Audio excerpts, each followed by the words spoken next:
There's an old saying that goes, if it's stupid, but it works, it's not stupid. And while this might look a little stupid, today let's see if it works. This Reddit user cut a metal spoon in half and then taped it to their SSD to make a DIY heatsink. And while it might look a little silly, they claim this resulted in a 200% performance increase, which is mind-blowing. So we're gonna see if we can replicate that success in our own PC. On paper, this modification is interesting because SSDs, as they get hotter and hotter, they do thermal throttle and reduce their read and write speeds, meaning the cooler you can keep an SSD, hypothetically, the faster it will run. And you know what's fantastic at keeping things cool? Metal.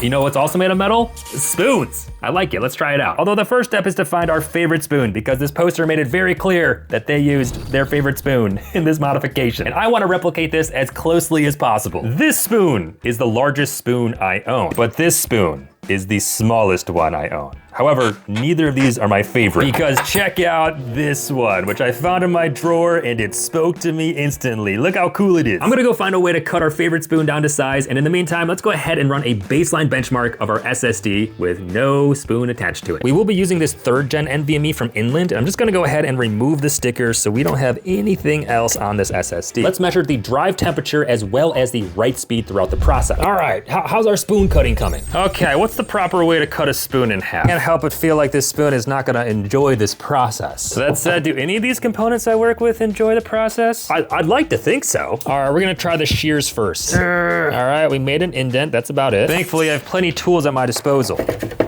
Okay, yeah, that's breaking my tool.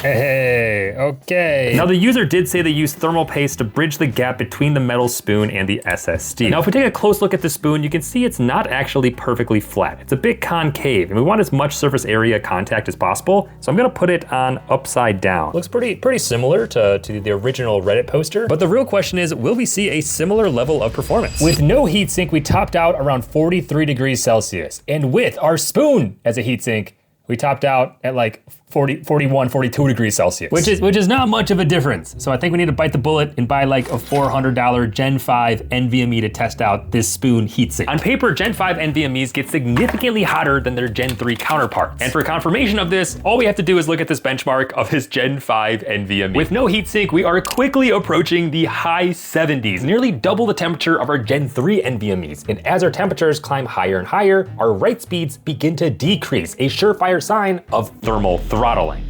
I'm rereading the comments on this Reddit thread. Someone else used pennies as an SSD heatsink. I'm gonna make a note for us to test some other weird stuff after we're done with our spoon. I can think of 3 things that we should definitely test. The first being like a pre-1982 penny, because that's gonna be pure copper, versus a post-1982 penny, because that's not gonna be pure copper, and like an aluminum can, because we can find that just like around the house. Okay, so that was just a voice to text note. As you can see, I kind of fumbled my words quite a bit.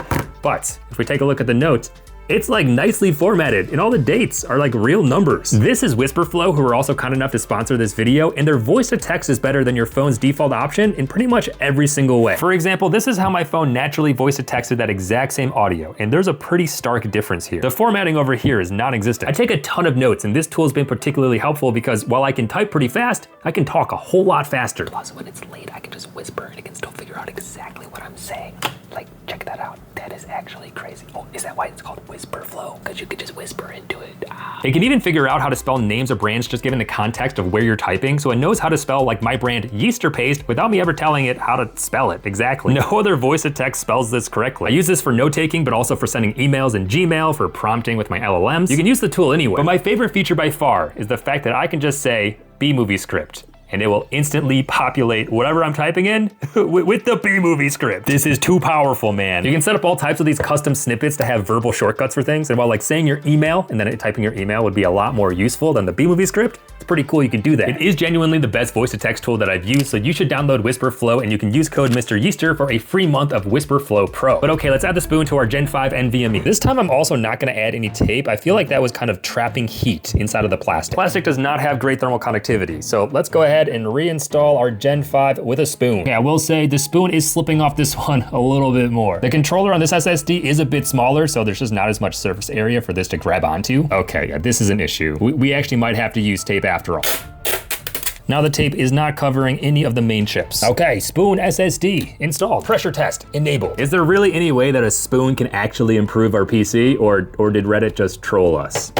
Let's find out. This again is our Gen 5 baseline with no heatsink. We do hit 80 degrees Celsius, and over time, our write speeds do decrease. This little blip is in between tests, but these two blips are very clear signs of extreme thermal throttling. Check it out, right after we hit 81 degrees, our write speeds plummet down by like a third. So now if we check out our spoon heatsink results, oh my gosh, our highest temperature, 75 degrees. And check out how much more stable these write speeds are. Not only do these not decrease over time, we don't see any of these big dips like we saw over in our baseline. Guys, our spoon did prevent our SSD from thermal throttling. That's with a stainless steel spoon. Imagine we had something fancy like a sterling silver set of cutlery. I mean, I'm not cool enough for that, but Reddit is onto something, man. So if a spoon works as well as it does, let's see if this dude who used pennies as an SSD heatsink, let's see what they're onto. All pennies are not made equally. And in fact, we can see very stark differences even in material if we look at a pair of these. Prior to 1982, pennies were made of pure copper, but after 1982, it's basically just a copper coating over zinc. So I wanna see how these pre-1982 pennies cool our SSD compared to these post-1982 pennies. Kind of crazy how different they look, right? If pennies are effective, it'll be even cheaper than our spoon modification. But there's a big if involved here. We'll reapply a bit of thermal paste. We'll start with our pure copper pennies because hypothetically, these ones should perform quite a bit better. Now, importantly, we don't want the pennies to actually touch this circuit board itself because we don't want to short out anything. I will admit, this does look pretty ridiculous, maybe even more so than our spoon. But pure copper should have better conductivity than our spoon. So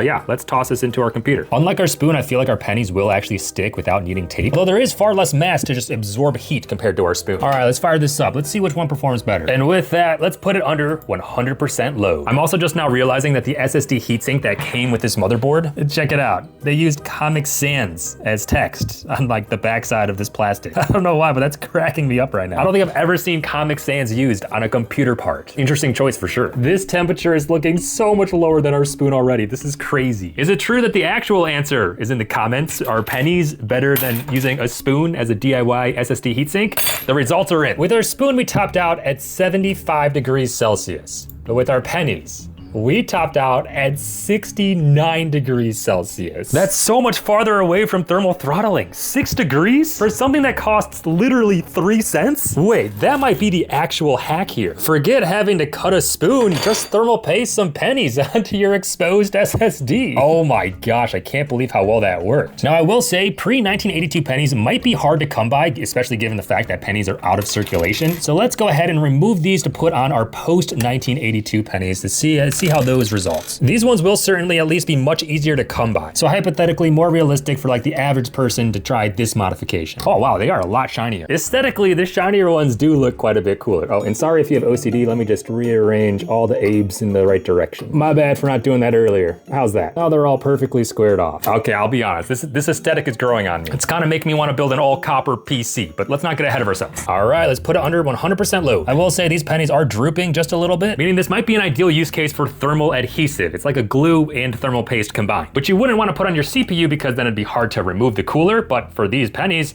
yeah, we could probably adhere them to the SSD and it'd probably work better. But okay, let's check out these results. Wow, okay, I was expecting a much bigger difference. We peaked a single degree hotter with our post-1982 pennies compared to our pre-1982 pennies. Meaning either way, like using pennies is better than using nothing on your Gen 5 NVMe SSD. Assuming of course your pennies don't like fall and like short out something on your computer. That's really the main risk here. But if you can't find pennies laying around, surely you can find like a pop can laying around, right? I'm pretty sure these are made out of aluminum, which also has great thermal conductivity. So let's see if we can shimmy our own DIY SSD heatsink just by cutting this. To be fair, this metal is very thin, so maybe we'll double up with a few layers. There we go. We'll just put a layer of thermal paste between each one, and then we will stack them together. And all right, SSD heatsink out of a pop can. Let's take off our pennies real quick. Oh, those are really hot. And now we will squish on our aluminum can. Kind of have the same issue with the spoon where it's a little concave. We actually might have to install this the opposite way because it's concave. Okay, let's give that a shot. Looks a little weird, but all this is weird. The stress test is up and running. One of the potential benefits of doing it this way is you could kind of replicate the fin design from these other heat sinks, where the surface area to dissipate heat is actually quite a bit larger. Although that said, we just stacked these together, so I don't know if that's actually gonna work. Also, I just noticed that this quarter has like a sticker on it. I don't think I've ever seen that before. That's pretty cool.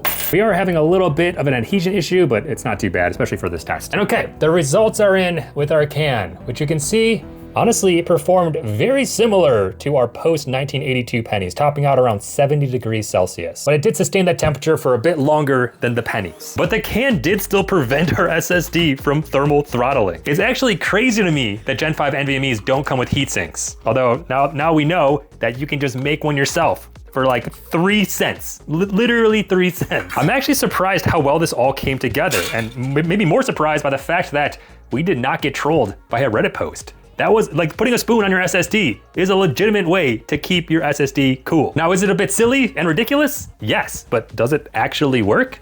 Also, yes. Like I said, I would be careful that like if the spoon fell off, it would short out something inside of your computer. But honestly, a pretty innovative way to prevent thermal throttling. So how fun was this? Oh my God. Now we do currently have 12 members on this channel, so thank you to these tech tinkerers. I'm gonna assign each of you a number, and I'm just gonna randomly select a small amount of coins. And whatever the total is, that person wins. Oh, okay, we got 3 pennies. So number 3, you win. I'm gonna give you like 10 tubes of thermal paste. So go ahead and send me an email, and I'll send you 10 tubes of thermal paste. So thank you again to the members. Thank you for watching. I'm Mr. Yeaster, your tech tinkerer, and I'll catch you in the next one. Oh yeah.